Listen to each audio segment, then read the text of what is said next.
আসসালামু আলাইকুম। আমরা এখানে ৩ টা গণিত বা ম্যাথ দেখতে পাচ্ছি। একটা হচ্ছে 3 এর উপর একটা রুট আছে, আলাদা একটা রুট আছে এবং তার উপর একটা পাওয়ার আছে। তার মানে আমরা এটা হচ্ছে স্কয়ার রুট এবং পাওয়ারের ম্যাথ। এখানে 5 আছে, রুট আছে, তারপর স্কয়ার রুট আছে, এরপরে পাওয়ার 8 আছে। এটা 7 এরকম আছে।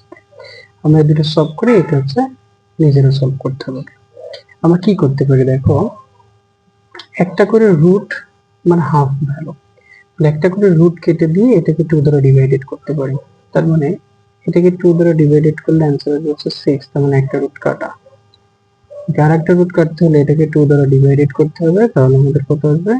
3 আসবে। তাহলে এই রুটটাও কাটা। ওকে, এখন কি হচ্ছে আমরা যদি দেখি এখানে জাস্ট হচ্ছে যে 3 এর পাওয়ার হচ্ছে 3। তাহলে আমাদের অ্যান্সার আসবে কত? 3 পাওয়ার 3 মানে 3টা 3 গুণ করতে হবে। তাহলে 3 যদি আমরা করি 3 গুণ 3 গুণ 3 মানে হচ্ছে কত? 27। সেম ওয়েতে এখানে যদি করি তাহলে এটাকে প্রথমে 2 দ্বারা ডিভাইডেড করব। 2 দ্বারা ডিভাইডেড করলে এটা হচ্ছে 4, একটা রুট কাটা। আবার 2 দ্বারা ডিভাইডেড করব, তাহলে এটা হবে হচ্ছে 2, একটা রুট কাটা। তাহলে কি হচ্ছে 5 এর উপর স্কয়ার মানে হচ্ছে 25। রুট ওভার 7 দুইটা রুট 4, তাহলে এটা কত হবে?